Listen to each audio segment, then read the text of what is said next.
কারণের জন্য এসেছি, সেই কারণটাও তোমাদের সঙ্গে শেয়ার করব।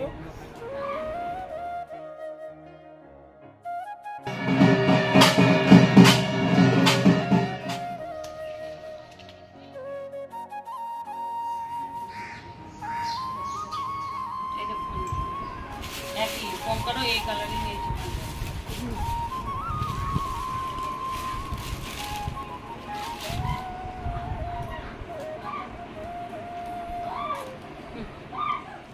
হ্যালো বন্ধুরা, তোমরা কি ভাবছো আমি কোথায় এসেছি? আমি এসেছি দিদির বাড়িতে। তোমরা তোমার দিদিকে অনেকেই দেখেছো। তো চাটা খেলাম আর এত গরম লাগছিল কি বলবো। বাবু আসিস না, এই খালি গায়ে চলে এলি।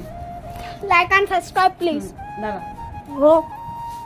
হ্যালো বন্ধুরা, তোমরা কেমন আছো? আশা করি তোমরা সবাই ভালো আছো। আবারও তোমাদের সামনে নতুন একটা ব্লগ নিয়ে চলে এসেছি। আর আমরা কোথায় এসেছি দেখো, আমার দিদির ছেলেকে তো তোমরা অনেকেই চেনো। তো আমরা এসেছি দিদির বাড়িতে একটা বিশেষ কারণের জন্য, সেটাও তোমাদেরকে ব্লগে শেয়ার করব কিসের জন্য এসেছি না এসেছি। তো সকালবেলায় তো এলাম, এসে তো দেখতেই পেলে চাটা খেলাম। চাটা খেয়ে দিয়ে আবারও নতুন একটা ব্লগ তোমাদের সঙ্গে শুরু করে দিলাম। তো ট্রেনে আসতে প্রচণ্ড মানে অসুবিধা বলতে গেলে 2 ঘন্টা লেট হয়েছে, আর কিছু না, সেরকম কোনো অসুবিধা হয়নি। তো এর আগে মোটামুটি 6টার মধ্যে আমরা চলে আসতাম বাড়ি। তো এখন বসে আছি, দিদি ঘুগনি বানিয়েছে, মুড়ি খাবো। আর রোদ তো বেশ ভালোই করেছে, মানে রোদ এই দিকটাতে ভালোই, কিন্তু গরমের তাপটা যেরকম কলকাতাতে সেরকম কিন্তু এখানে নেই। তারপরে আমরা একটা জায়গা যাব পুজো দিতে, তো সবটাই তোমাদের সঙ্গে শেয়ার করব। তার জন্য আমার পুরো ব্লগটা দেখতে হবে। আর দিদির বাড়িতে কিভাবে কাটাচ্ছি না করছি সবটাই তোমাদের সঙ্গে শেয়ার করব। এদিকে বরমশাই বাড়িতে ফোন করছে, মানে আমরা পৌঁছে গেছি সেটা ফোনে জানাচ্ছে। তো চলো মুড়িটা নিয়ে আসুক, এখন খাইটাই, তারপরে স্নান টান করবো, করে মোটামুটি 11টার মধ্যে বেরোবো। ঠিক আছে, তো দেখতে থাকো ব্লগটা। আর এই যে সব জিনিসপত্র এখন এদিক ওদিক পড়ে আছে, কিছু করার নেই, পরে আস্তে আস্তে তুলবো। জাস্ট একটু এখন বসে থাকি। তো ভাবলাম চলো তোমাদের সঙ্গে একটু বক বক বক বক বক বক বক বক করেই নিই। তোমরা ভাবছো বন্ধুরা যে আমি কোথায় এসেছি, তাই না? আমি এসেছি দিদির বাড়িতে ঘুরতে, একটা কারণের জন্য এসেছি, সেই কারণটাও তোমাদের সঙ্গে শেয়ার করব। আর দেখো কালারটা কিন্তু দারুণ হয়েছে, এই দেখো দারুণ হয়েছে। বাড়িতে দিদি এসেও বললো ভালোই হয়েছে। তো চলো মুড়ি খাবারটা ও নিয়ে আসুক, তারপরে দেখাচ্ছি। ঘুগনি বানিয়েছে, ঘুগনিটা হ্যাঁ আসছি, দাঁড়াও। তো দেখো দাদা ভাই আমার জন্য নিয়ে এসছে মিষ্টি। আমি তো মিষ্টি খেতে খুবই ভালোবাসি, আর এখানে মিষ্টিগুলো খুব ভালো পাওয়া যায়। তারপর আমরা সবাই মিলে খেতে বসে পড়েছি। এখানে দিদি বানিয়েছে ঘুগনি, ও অনেক সকালেই উঠে আজকে রান্নাবান্না সব কিছু করে রেখেছে। আর মোটামুটি 1 বছর পর আমি যাচ্ছি দিদির বাড়ি। দিদির বাড়িতে গেলে সত্যি মনটা একদম আনন্দে ভরে ওঠে, আর আসতেই ইচ্ছে করে না। আমার তো মা নেই, সত্যি করে এই দিদির কাছে এলে আমার মায়ের অভাবটা আমি কোনো দিন বুঝতে পারি না। তো এখানে দেখো দিদি এখানে পাতাগুলো কিনে রেখেছে, তো সবাইকে খেতে দিয়ে দিচ্ছে। আর আম খেতে ভালোবাসি বলে দিদি আবার আম কিনে এনেও রেখেছে। মা বাবা ভাই বোনের মতো পৃথিবীতে কোনো জিনিস হয় না, এটা সত্যিই কথা। তারপরে হয় যার সঙ্গে বিয়ে হয় সেই মানুষটা। মানুষে অনেক কিছু অনেক কথা বলে, কিন্তু বরের জায়গাটা সবসময় বরের জায়গাটাই হয়, এই জায়গাটায় কোনো দিন কেউ আসতে পারে না। তো এখানে দেখো দিদি আমাদের সবাইকে খেতে দিচ্ছে। আমার দিদির কাছে খাবে আমার ছেলে, আর এখানে দেখো আমি খাইয়ে দেবো দিদির ছেলেকে। তো ওখানে বসে বসে গেম খেলছে আর সবাইকে খেতে দিচ্ছে। আমার বর তো মোটামুটি 6 বছর পর গেছে সাঁওতালডি। আমার বর সেরকম যায়নি, মাঝে তো আমি গেছিলাম, তোমাদেরকে ব্লগ শেয়ার করেছিলাম। কিসের জন্য গেছি না গেছি সেটা তো অবশ্যই তোমরা ব্লগগুলো পরপর দেখলেই বুঝতে পারবে। আর ঘুগনিটা দিদি দারুণ বানিয়েছে। আমি জানো তো বন্ধুরা অন্ধবিশ্বাস, মানে আমি এইগুলো অন্ধবিশ্বাস না, আমি এই সবগুলো একদম বিশ্বাস করি না, কিন্তু আজকে সেই জায়গাটা আমাকে যেতেই হবে। তো কোথায় যাব সেটা অবশ্যই তোমাদের সঙ্গে শেয়ার করব। তো দিদিদের এখানে জানো তো যে দুধ মানে দুধওয়ালা আছে, তো সেই একদম দেশি দুধ বলতে গেলে আমরা যেরকম প্যাকেটের দুধ খাই, ওরা কিন্তু প্যাকেটের দুধ খায় না, একদম গোয়ালা থেকে এখানে দুধ দিয়ে যায়। আর এত গরু আছে এখানে কি বলবো বন্ধুরা, চারিদিকে গাছপালা এত কিছু। এখানে আমাদের তো কলকাতায় সেরকমভাবে নেই। গোয়ালা তো একবার আমি মাঝে গোয়ালার থেকে দুধ নিতাম, একদম বাজে জল মেশানো, কিন্তু এই দুধটা দারুণ সুন্দর। তো এখানে দেখো জামা কাপড়গুলো কাচা হয়েছে, এখন আমি মেলে দিচ্ছি। দিদি ওদিকে রান্নাবান্নার যোগাযন্ত্র করছে, জামাই মানুষ এসছে। তো দিদি আমায় বলছে কি রান্না করব কি করবো, বললাম তোর যেটা ভালো লাগে শর্টকাটে তুই সেটাই কর। এতটা গরম না, গরমের মধ্যে কাজ করতেও আর ভালো লাগছে না। তো এখন আমি জামা কাপড়গুলো মেলে দেবো, দেওয়ার পর তোমাদেরকে আমাদের এদিকে যে চারিদিকে যে বাগানটা আছে সেটা তোমাদেরকে একটু ঘুরে দেখাবো।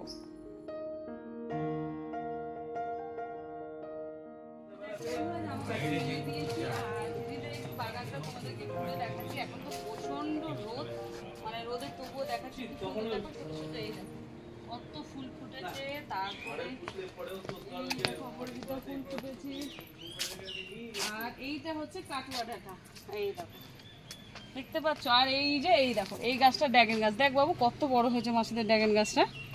হ্যাঁ অনেকটা বড় হয়েছে ড্রাগন গাছ। আর এই যে এই গাছটা তোমরা আমাকে নামটা বলেছিলে, আমি ভুলে গেছি, সাদা সাদা যে ফুলটা হয় সেই ফুলটা। আর ওইদিকে তোমাদেরকে দেখাচ্ছে আমাদের দিদিদের কাঁঠাল গাছটা। এটা কেদুরি গাছ নাকি? এটা কেদুরি গাছ বাপ্পাদা? ও তো চলো ওইদিকে তোমাদেরকে দেখাচ্ছি। আর ওইদিকে দেখো ছোট্ট একটা গার্ডেন আছে, কুকুরটা দেখো এখানে শুয়ে আছে। চলো তোমাদেরকে এই জিনিসটা দেখানোর জন্য আমি একদম, দিদি ওদিকে রান্না করছে আর তোমাদেরকে দেখাচ্ছি। দেখো এই দিকটাও দেখো কতটা বড় বড়, কি করবো আবার, এই দেখো কি সুন্দর। দেখো ওরে বাবা কত বেলি ফুলের গাছ হয়েছে দেখো এখানে অনেক, কিন্তু বেলি ফুল তো ফুটছে না। আর এখানে একটা দুটো তিনটে জবা হয়েছে। আর এখানে এই ফুলটাও সুন্দর, এই ফুলটাও হয়েছে। কাঁঠালগুলো শুধু দেখো বন্ধুরা, দারুন দারুন দারুন কাঁঠাল। দেখি আমি একটু হাত দিয়ে, বাবারে দারুন তো কাঁঠালগুলো।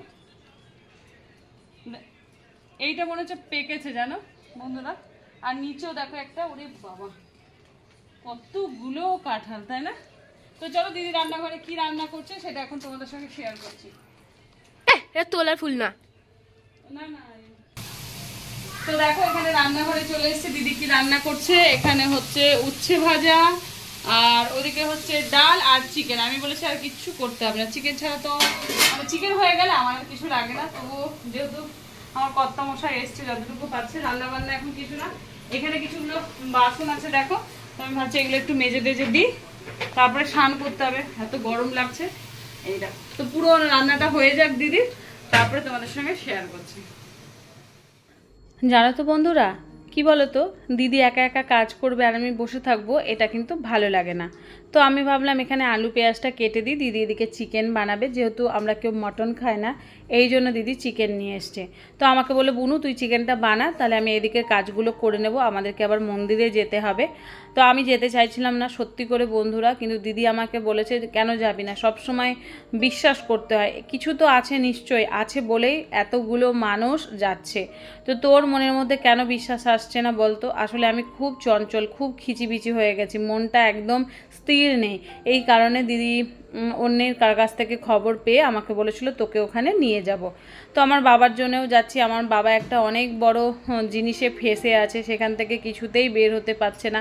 তো সেই জন্য মায়ের কাছে যাওয়া, মা যেন সেখান থেকে আমাদের সবাইকে উদ্ধার করে দেয়। তারপরে এখানে দেখো দাদাভাই বললো চলো, যেই কাঁঠালটা পেকেছে তোমাদেরকে দেখালাম, তো ওই কাঁঠালটা দাদাভাই বললো চলো পেড়ে নিয়ে আসি, তুমি খেতে খুব ভালোবাসো, তো তাহলে সেটাকে একটু মোটামুটি চুন মাখিয়ে রেখে দিলে পেকে যাবে।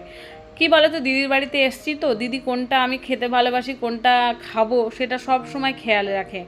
সব সময় বলে তোর যেটা ভালো লাগে আমি সব সময় নিয়ে আসার চেষ্টা করি। আর দাদাভাই আমাকে প্রচণ্ড ভালোবাসে, আমার তো কোনো দাদাভাই নেই, তো এই জন্যই আমি আমার জামাইবুকে দাদাভাই বলি। আর দেখো কাঁঠালটা কি সুন্দর। এদিকে মাংসের জন্য আলুটা ভাজতে দিয়ে দিয়েছি, এখানে ভাত বসিয়ে দিয়েছি। এখানে দেখো দিদি কি সুন্দর করে হলুদ লবণ তেল দিয়ে মাংসটাকে ভালো করে মেখে রেখে দিয়েছে। আর এটা হচ্ছে, এটা কি, এটা মনে হয় পায়েস, ও কালকে বানিয়েছিল তাই। এখানে হচ্ছে উচ্ছে, আর এটা হচ্ছে ডাল। এত গরম লাগছে না, এবার মুড়ি এত খেয়েছি, মুড়ি খাওয়ার পর এখন শুধু জল টানছে, আর মানে জল শুধু খেতে মন করছে। তো দিদি ওদিকে ঘর মুছছে, আমি এদিকে এই রান্নাটা মাংসটা আমি করে নিচ্ছি, তো একদিকে সুবিধা হবে, দুজন মিলে যদি কাজ করি দেখবে খুব তাড়াতাড়ি হয়ে যায়। তো মাংসটা করি, তারপরে ফাইনাল লুক আসুক তোমাদেরকে দেখাচ্ছি। আসলে ভিডিও করার জন্য স্ট্যান্ডটা খুঁজে পাচ্ছি না, ওই জন্য মেয়েকে বারে বারে ডাকতে হচ্ছে, ভারী মুশকিল হয়ে গেছে। কিছুটা বাসন আছে, ওই জন্য মুড়ি খেয়ে চা খেয়েছে, তো আমি ওগুলোই ধুচ্ছি। আর দেখলে কাঁঠালটা তোমাদেরকে দেখালাম কিরকম বড়, কাঁঠালটা বলতে নাকি পেকে যাবে, একটু হালকা হালকা পেকেছে, তো দুদিন রাখলে নাকি পেকে যাবে। তো চলো মাংসটা আমি করি, তোমাদেরকে দেখাচ্ছি কিরকম কালার হয়েছে, কি হয়েছে।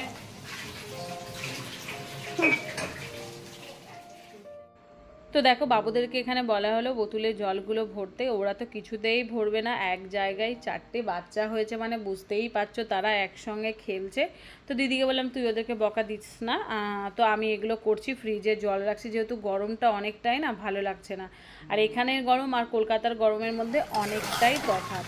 তো এখানে দেখো চিকেনের কালারটা দেখতে পাচ্ছ, দারুণ সুন্দর হয়েছে। আমি তো ভয়েস দিচ্ছি, খেতে তো দারুণ হয়েছিল। তো এইভাবে আমি সবসময় বানাই। দাদাভাই তো আমার হাতে চিকেন খেতে খুবই ভালোবাসে, বলে যে আমার শালির হাতে চিকেন নাকি খুবই ভালো।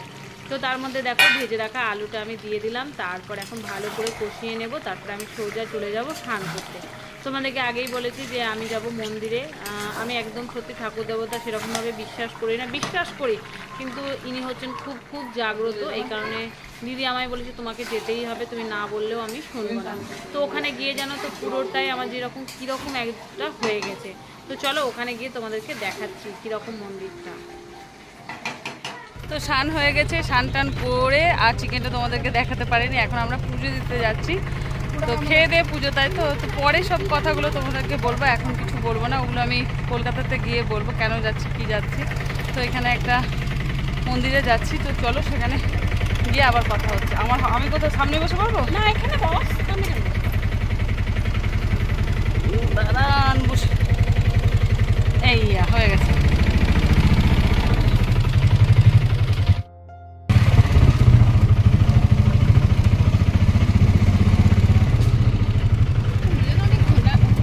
তো এখানে রাস্তাটা এতটা খারাপ, এই কারণে অটো আর এলো না, এই কারণে হেঁটে হেঁটে যাচ্ছি। এইখানে দেখো দিদি হাঁটছে, আর এখানে এই যে দিদির মেয়ে বলছে, আমার মেয়ে যাচ্ছে। আমি না পুরো ক্লান্ত হয়ে গেছি, এমনিতেই ট্রেনে এসছি, তারপরে এতটা গরম লাগছে আর ভালো লাগছে না, মনে হচ্ছে ঘুমাতে পারলে আমি বাঁচি। বাবুদেরকে তো রেখে এসছি, আর এত মানে পুরো খাড়া রোদ, আর এত সুন্দর দেখো ওয়েদারটা, কিন্তু মানে ওয়েদার বলছি গাছপালা আছে না, বেশ ভালো লাগছে। বিকেলের দিকে হলে তো দারুণ লাগতো। তো চলো মন্দিরের কাছাকাছি চলে এসেছি, হাঁটছি এখন। তো গিয়ে আবার বলছে নাকি খুব জাগ্রত ইনি, একটা বাবা শ্মশান কালী বাবা নাকি, আমি তো জানি না, এরাই জানে। তো যা হোক পুজো দেবো বাবার জন্য, বাবার শরীরটা ভালো থাকে না, তার সঙ্গে আমার মেয়ে আমরা সবাই মিলেই। তো চলো যাই। তো এখানে দেখো মন্দিরে আমরা প্রবেশ করছি। মন্দিরটা হচ্ছে বগা মন্দির। এটা অনেক দূর দূর থেকে মানুষরা আছে যাদের বাচ্চা হয় না, বা যারা যারা যেই রকম মানসিক মানুষ মানসিক করে, তো তাদের নাকি সব কিছু পূর্ণ হয়। আমি আরও মাঝে কিছু জনকে জিজ্ঞেস করেছি, তো তারাও বলেছে। তো এরপর না মনের মধ্যে যেন একটা কীরকম একটা চলে এসছে যে সত্যি হয়তো হয়। তারপরে আমি নিজে দেখিয়েছি, অনেক কিছু জানতে পেরেছি।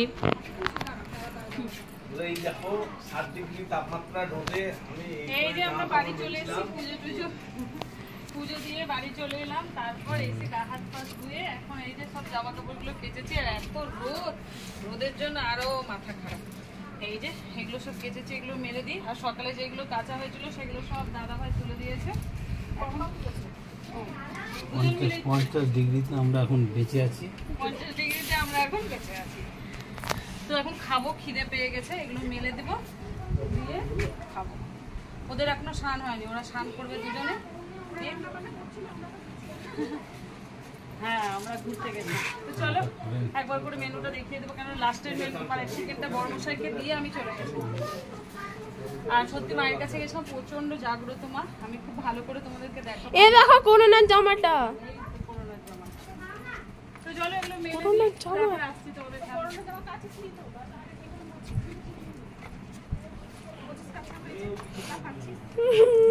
এখনই তো কাঁচা।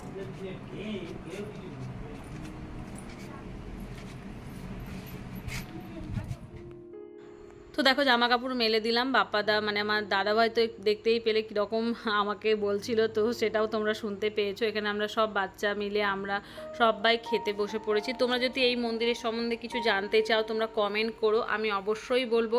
আমার বাবার জন্য যেটা জিজ্ঞেস করেছিলাম বলেছে একদম সব কিছু ঠিকঠাক হবে। আর আমি এত চঞ্চল কেন, এর জন্য আমাকে অনেক কিছু বলেছে। আর সত্যি করে যাওয়ার পর না মনটা একদম শান্ত হয়ে গেছে। আমার বর আমাকে প্রচণ্ড বকলো যে কেন তুমি এগুলো করো, সত্যি সত্যি করে তুমি এতটা চঞ্চল, আমি সত্যি করেই জানো তো বন্ধুরা প্রচণ্ড চঞ্চল। এই চঞ্চলের জন্যই আমার জীবনে অনেক রকম বাধা আসে, সেই বাধাগুলো সত্যি করে পার করানোটাও অনেক কষ্ট হয়। এই জন্য মনকে আমি বুঝিয়েছি যে হ্যাঁ, আমি কোনো কিছু করার আগে 10 বার ভাববো। তো এখানে দেখো আমি খাচ্ছি, রান্নাগুলো তো দারুণ হয়েছিল। চিকেনটা লাস্টে আমি কি বলো তো, আমি দেখতে পারিনি, বড়মশাই দেখে জল টল ঠিকঠাক করে দিয়েছে। তো খাওয়া দাওয়ার পর একটু রেস্ট নেবো, বুঝতেই তো পারছো, একটুও মানে ঘুমায়নি, শরীরটা ভালো লাগছে না। তো দিদি এখানে সবাইকে খেতে দিচ্ছে। তো খাওয়া দাওয়ার পর একটু রেস্ট নিয়ে বিকেলে আসছি।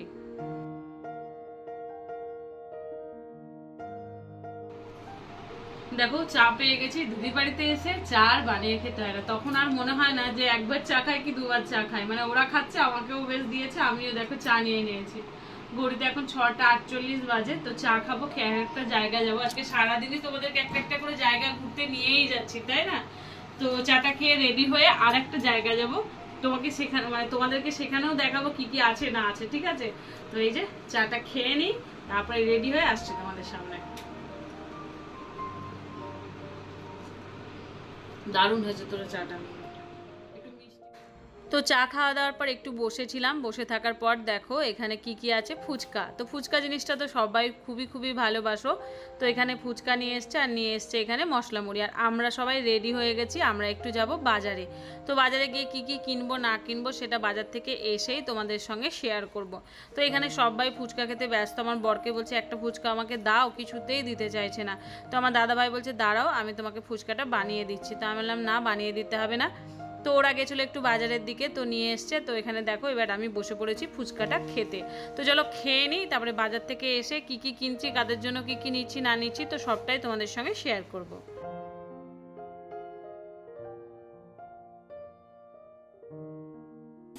তো দেখো চলে এলাম বাজার করে নিয়ে, কি কি নিয়ে এসছি তোমাদেরকে দেখায়। তো এই দিদি ভাইয়ের কাছে যখনই আসি কিছু না কিছু কিনি। এখানে দেখো দুটো পালাজো নিয়েছি, এই দেখো। তো এই দুটো কিরকম হয়েছে সেটা কমেন্টে জানাবে। এটা তো পরবো, তোমাদেরকে দেখাবো। দুটো পালাজো নিয়েছি, আর এটা নিয়েছি দিদির মেয়ের জন্য একটা টপ, এই দেখো। এটা হচ্ছে দিদির মেয়ের জন্য টপ। আর নিয়েছি একটা বিছানার চাদর, এটা ভালো লাগলো, ভাবলাম আমার বেডরুমের জন্য নিয়ে নিই। এই দেখো, বেশ সেটাও ভালো লেগেছে। আর নিয়েছি এখানে এই দেখো, ষষ্ঠী আসছে বলে তো কথা বলো। আর এখানে নিয়েছি আর একটা স্কার্ট, এটা হচ্ছে আমার দিদিকে আমি কিনে দিয়েছি। এই দেখো, এটা হচ্ছে দিদিকে দিয়েছি। আরো ছিল কিন্তু আমার মানে বডিতে হবে না, ফালতু ফালতু নিয়ে কি করব। আর এখানে দেখো একটা 2 পিস নিয়েছি নায়রা কাট, এটা হচ্ছে আমার দিদির মেয়ে, মানে আমার মেয়ের আমার দিদি কিনে দিয়েছে। এই দেখো, এইয়া। তো কেমন হয়েছে এই মার্কেটিং গুলো, তো সবগুলোই কমেন্টে জানাবে। তো আজকের মতো ব্লগটা এখানেই শেষ করছি। আগামী দিন আবার একটা নতুন ব্লগ নিয়ে তোমাদের সামনে দেখা হচ্ছে। তো গুড নাইট, টাটা। আর এখন ঘড়িতে মোটামুটি 9টা 43 বাজছে। তো আমি আজকের ব্লগটা এখানেই শেষ করছি, টাটা।